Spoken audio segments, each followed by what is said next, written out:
যেমন ১/১১ সময় দেখা গেছে উনাকে বলা হয়েছিল চিফ অ্যাডভাইজার হতে, উনি হন নাই। উনি বলছেন আমি পলিটিক্যাল প্রসেসে আসব।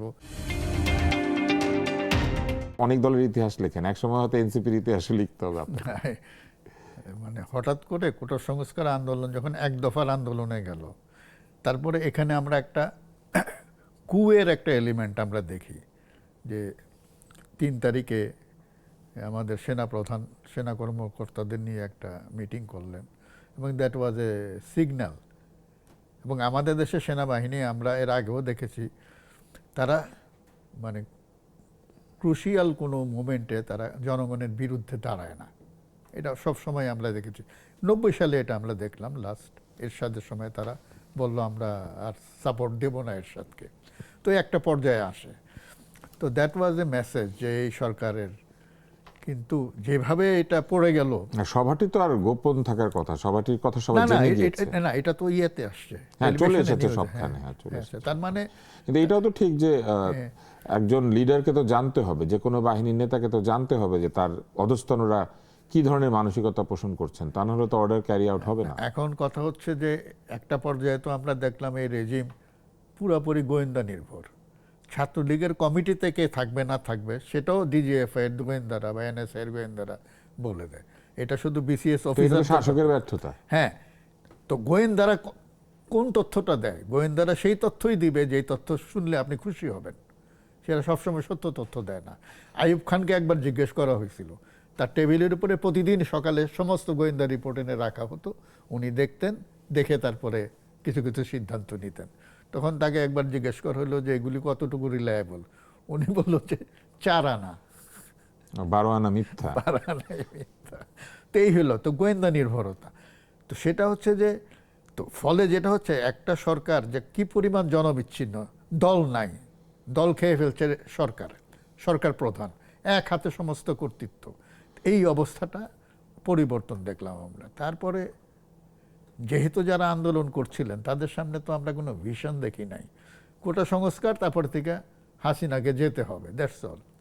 তারপরে আমরা কি করব, কি ডেলিভার করব, এটা তার পলিটিক্যাল প্রসেসের মধ্যে দিয়ে আসে নাই আসলে। আর পলিটিক্যাল পার্টির ব্যানারেও আসে নাই, যদিও বিভিন্ন পলিটিক্যাল পার্টির র্যাঙ্ক অ্যান্ড ফাইল এটা সাপোর্ট দিয়েছে নানানভাবে। তো ভিশন তো নাই কোনো, মানে আমরা কোথায় যাব? পরে আমরা দেখলাম যে সমস্ত রাজনৈতিক দলগুলো এর আগে 20, 30, 40 বছর যে ধারায় রাজনীতি করেছে সেই ধারায় সেই সুরেই তারা কথা বলছে, তাদের মধ্যে কোনো পরিবর্তন নাই। সুতরাং মানুষের যে জন আকাঙ্ক্ষা যেটা, মানে আমরা বলছি সেই আকাঙ্ক্ষার তো আমরা ভাষা দিতে পারছি না ঠিক মতো।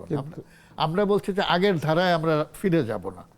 তো রাষ্ট্র কর্তৃত্ববাদী হবে না, রাষ্ট্র হবে সেবামূলক, সার্ভিস ডেলিভারি অর্গানাইজেশন। আমরা সেই সার্ভিসগুলো চাই, তরুণদের জন্য কর্মসংস্থান চাই, আমরা এই হইচই পছন্দ করি না, আমরা শান্তি চাই। এই যে কতগুলো কথা আমরা বলি, তো শান্তি তো আসলো না। আমরা দেখলাম যে রাস্তাঘাটে সন্ত্রাস হচ্ছে, মানুষের উপর ঝাঁপিয়ে পড়ছে। এরপরে আমরা দেখলাম যে এর আগে তো ছিল ধরেন স্বৈরাচার বলতাম আমরা, স্বৈর শাসন, তার সঙ্গে ছিল চুরি চামারি।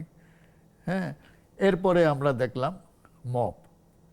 এই মবক্রেসিটা কিন্তু এইভাবে আগে আসে নাই কিছু।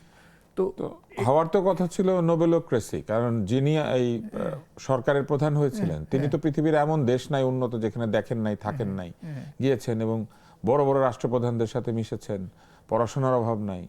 তাহলে তার শাসনে মবক্রেসিকে কেন উৎসাহ দেওয়া হলো? এইটা আমার কাছে কেন জানি মনে হয় উনি এই আন্দোলন তো উনি স্টিয়ার করে নাই। কে স্টিয়ার করেছে? কারণ আমরা একাধিক দার্শনিককে এসে হাজির হতে দেখেছি। আমরা এসে তারা ছাত্রদেরকে বলছেন যে নতুন বন্দোবস্ত করতে হবে, সংবিধান ফেলে দিতে হবে। এই মুহূর্তে হয়তো আমরা সবটা জানি না, সবটা বলতে পারবো না, কিন্তু আমরা যেটা একটা পর্যায়ে এসে দেখলাম যে মানুষ স্বতঃস্ফূর্তভাবে নেমে গেছে।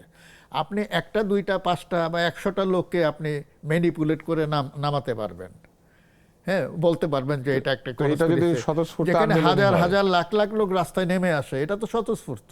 যদি স্বতঃস্ফূর্তই হয় তাহলে প্রধান উপদেষ্টা বললেন কেন যে এটা মেটিকুলাসলি ডিজাইন? ওই যে একটা রাজনৈতিক শূন্যতা তৈরি হইল, সেই শূন্যতার মধ্যে উনি এলেন কেন? আমার যেটা মনে হয় যে সবার কাছে মনে হলো যে উনি সবার কাছে অ্যাকসেপ্টেবল, তার কোনো পলিটিক্যাল অ্যাম্বিশন নাই। যেমন 1/11 সময় দেখা গেছে উনাকে বলা হয়েছিল চিফ অ্যাডভাইজার হতে, উনি হন নাই। উনি বলছেন আমি পলিটিক্যাল প্রসেসে আসব, এই জন্য একটা রাজনৈতিক দল তৈরি করেছিলেন, যেটা উনি সুবিধা করতে পারে নাই। তো যাই হোক, আর বাকি যাদেরকে নিয়ে উনি সরকার গঠন করতে, সব তো হ্যান্ডপিকড, তাই না? এবং আমার কাছে মনে হয় এদের কোনো মিনিমাম পলিটিক্যাল ওরিয়েন্টেশন নাই।